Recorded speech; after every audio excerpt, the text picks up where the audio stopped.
What is going on, guys? Loco here, and I'm back with a brand new video. Today we're going to be talking about potentially one of the biggest things to happen in the Fortnite community, so let's waste no time and get right into it.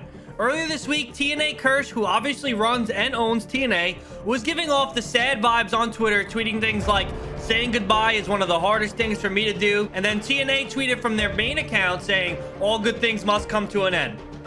Now, we all know we live in the era of clickbaiting, so I wouldn't be too sure of anything until it's all said and done, which is why I waited to make this video. Stick around to the end, of course, if you want to hear the whole deal and how it all started and where this could take not only TNA, but gaming orgs in general.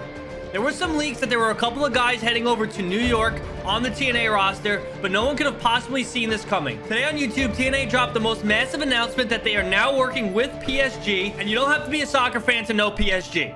PSG, or Paris Saint-Germain Football Club, is one of the most well-known and popular teams in soccer, or football, depending on where you're from, of course. They have players such as Neymar and the GOAT, Messi, so the fact that they are now incorporated into TNA is probably the coolest thing ever. I feel like it does not get more legit than that, and that's absolute major moves for Kirsch over at TNA. This has definitely been in the works for a while now, but not until today could they make this information public. I clipped a quick shot of the guys such as Miro and Muzz taking some pictures on a rooftop, and you guys can tell how excited for the future these guys are. Shortly after the video went live, all the big names started to announce their new org. Oliver OG posted join PSG TNA, as well as Muzz tweeting the same thing out as well. Speedy and Miro also got in on the action, posting their announcement tweet with some pretty sick pictures attached.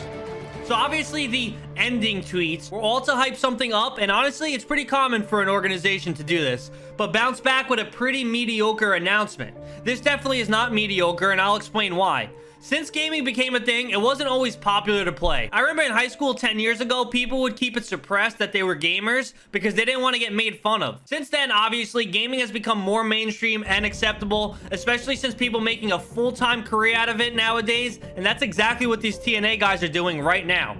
I'd imagine PSG helping with funding and branding is the biggest takeaway here, and they obviously have a lot of faith in Kirsch to make a move like this. With PSG and Man City now involved in the Fortnite scene, I would expect even larger names to get involved and set the bar at a higher standard.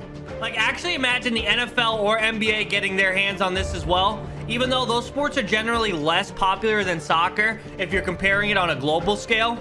Just out of basic curiosity, actually, I was just thinking about all this and I was like, wait, let me actually look at how popular these sports are.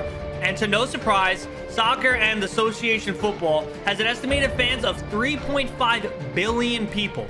And of course, all 3.5 billion of those people might not know anything about gaming, but building the gap and bridge between the two is why I think this is the most massive and beneficial move possible for not only TNA, but other orgs as well.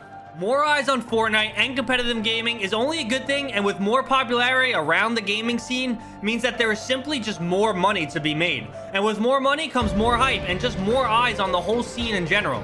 If you're an aspiring pro player or content creator, then this is perfect, and I'm sure there'll be more announcements about partnerships like this later in the year. Who knows what other people got cooking up behind the scenes right now. TNA really blew up in front of our eyes, and it feels like it was just yesterday when Muzz and the OCE guys came over to compete in NA. Picking up Muzz was one of the best things TNA has done up until that point. They actually took a chance on a guy overseas, flew them out, and obviously Muzz ended up becoming one of the greatest tier 1 pros of all time, which definitely helped boost TNA's status in the scene. Now they have people like Cam as well, who's still somehow underrated, and if you play Arena and you know how popular Cam is, and as of recently with his signature Cam Slam in his name, it feels like every good fighter in Arena is also repping the Slam in their gamertag or their epic. Overall, I'm glad TNA didn't actually end. It seems like they're one of the few good and honest orgs out there, and I'm super excited to see how far gaming can go within the next couple years. Thank you guys for sticking around though until the end. As you can tell, I'm excited about all of this, and hopefully I'll be covering more news just like this in the near future. If you aren't subbed already, don't be afraid to click the subscribe button, hit the thumbs up on your way out, and also leave a comment. I love talking to you guys. I want to hear what you guys think about PSG entering the gaming scene. Much love. Peace out, guys.